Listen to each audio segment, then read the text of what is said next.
Tebak-tebakan ya, santai-santai saja. Ada yang tahu tidak ini angka apa? Ini adalah angka yang sudah barang tentu harus disyukuri oleh seluruh calon koruptor se-Indonesia. Angka ini juga tentu disambut dengan sukacita oleh orang semisal Harvey Muiz. Plus, angka ini sungguh-sungguh ingin kita sambut dengan segala ucapan terima kasih kepada otoritas hukum kita yang sudah begitu memanjai mereka-mereka yang menggangsir uang negara.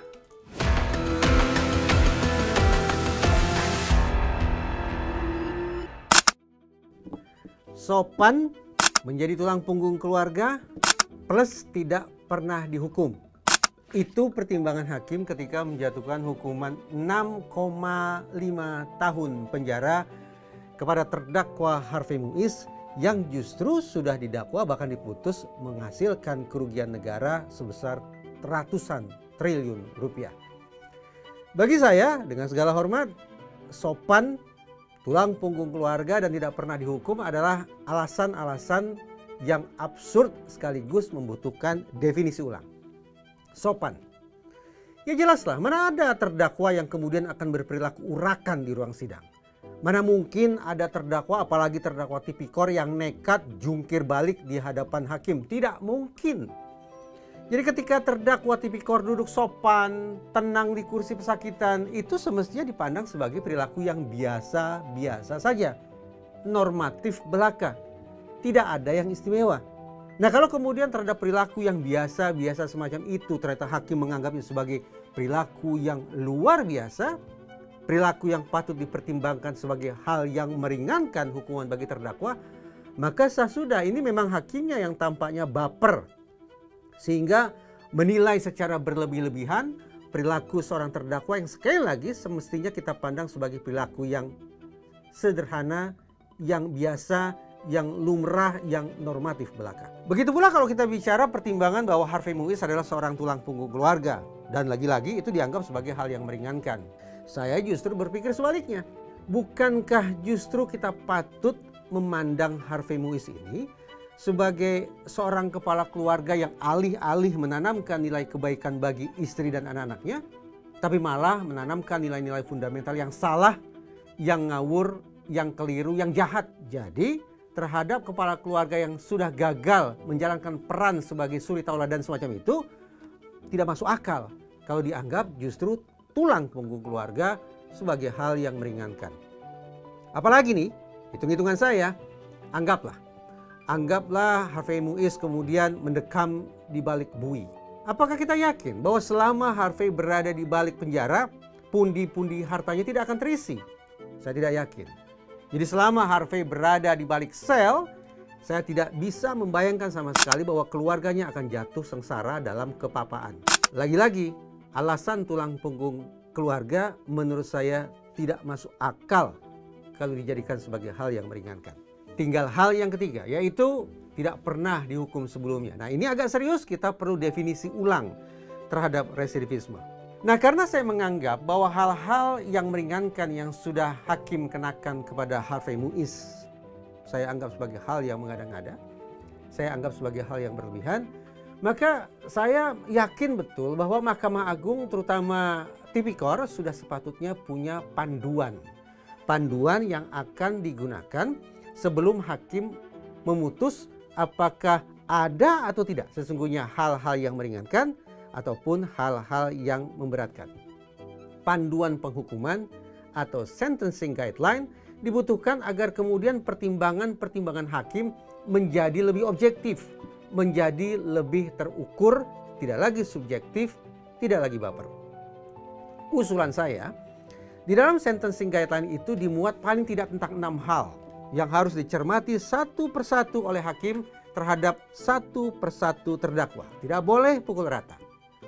Pertama, apakah aksi korupsi ini merupakan tindak kejahatan pertama atau sesungguhnya terdakwa sudah berulang kali melakukan tipikor? Kalau kita cek kembali berkas hukum kasus Harvey Muiz, maka kita tangkap informasi dari dakwaan jaksa misalnya bahwa Harvey Muiz disebut-sebut telah mendirikan paling tidak 12 perusahaan cangkang Adanya angka 12 sah sudah mengindikasikan bahwa modus culas itu sudah berulang kali dilakukan oleh Harvey Muiz. Dengan demikian, patut kiranya hakim menilai bahwa terdakwa sesungguhnya adalah seorang residivis.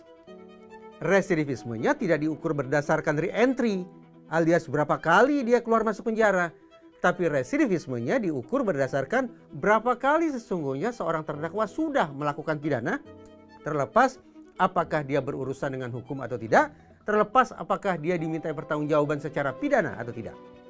Sekali lagi, kalau Harvey Muiz disebut telah mendirikan 12 perusahaan cangkang, berarti kita maknai 12 kali pula aksi pat gulipat sudah dilakukan oleh Harvey Muiz bersama para komplotannya. Itu yang pertama.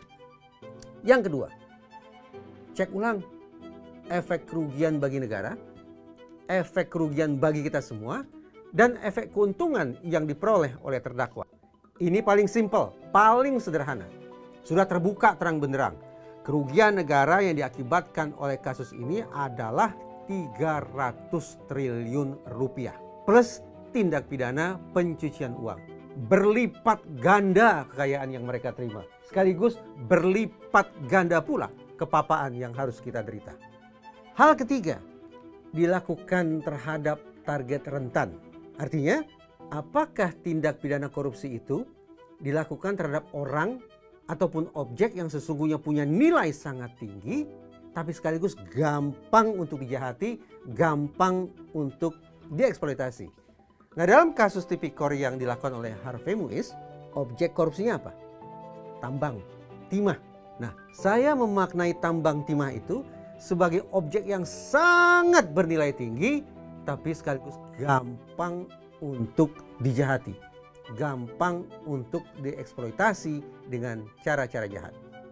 Sudah 3 yang kita pertimbangkan sebagai hal yang meringankan atau mungkin hal yang memberatkan. Kita masuk ke hal yang keempat, yaitu apakah terdakwa melakukan tindak korupsi itu dalam pengaruh nafza atau tidak. Nah, sayang beribu sayang, dalam kasus ini tidak ada informasi apakah Harvey Muiz terlibat atau tidak, menyalahgunakan atau tidak zat-zat terlarang. Sehingga hal yang keempat ini bisa kita kesampingkan. Kita lanjut ke hal yang kelima, yaitu seberapa jauh peran sentral terdakwa dalam aksi korupsi yang dilakukan secara berjamaah itu. Nah, uniknya atau bahkan tepatnya luar biasanya, di dalam dakwaannya jaksa menyebut Harvey Muiz ini menginisiasi. Dia menginisiasi kerjasama alat processing dengan cara-cara dengan pihak-pihak yang tidak tepat, dengan pihak-pihak yang tidak kompeten. Kata menginisiasi mudah untuk kita pahami.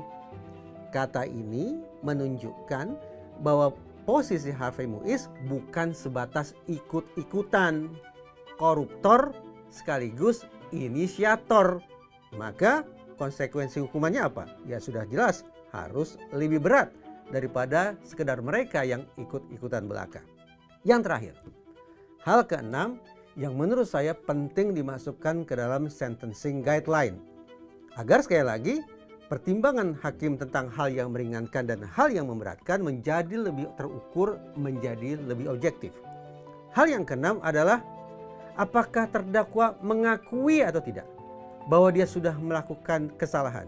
Apakah terdakwa menyesali atau tidak perbuatan salahnya itu? Kita patut menarik napas panjang. Kenapa? Ya karena di dalam pledoinya, di dalam pembelaannya, Harvey Muiz tetap bersikukuh bahwa dia tidak bisa paham dari mana datangnya angka-angka terkait kerugian negara yang sudah dia lakukan. Itu kita pahami sebagai sikap tegas dari seorang Harvey Muiz bahwa jangankan merasa menyesal, mengakui perbuatannya pun tidak. Jadi sekarang mari kita hitung total. Dari 6 hal, 5 terpenuhi. 1. Tindak korupsi yang dilakukan oleh Harvey Muiz tampaknya bukan merupakan perbuatan jahat pertama kali yang ia lakukan. Cek, sudah 12 perusahaan cangkang yang dia dirikan. Yang kedua, efek kerugian bagi negara amat sangat dahsyat. Cek betapa timpangnya posisi kita dengan posisi Harvey Muiz dan kawan-kawannya. Yang ketiga, tindak pidana korupsi yang dilakukan adalah terhadap objek yang rentan, objek yang sangat bernilai, tapi sekaligus gampang untuk diviktimisasi, gampang untuk dieksploitasi. Cek. Yang keempat, apakah tindak korupsi itu dilakukan di bawah pengaruh nafza? Tidak ada informasi. Tanda tanya. Yang kelima, seberapa sentral peran Harvey Muiz? Dia menginisiasi. Itu kata jaksa. Cek. Harvey Muiz berada pada posisi sentral dalam tipikor tersebut. Dan yang keenam, Harvey Muiz hingga di ujung persidangan tetap tidak mengakui bahwa perbuatannya adalah kesalahan dan lebih-lebih tidak menyesali perbuatannya. 5 dari 6 hal terpenuhi.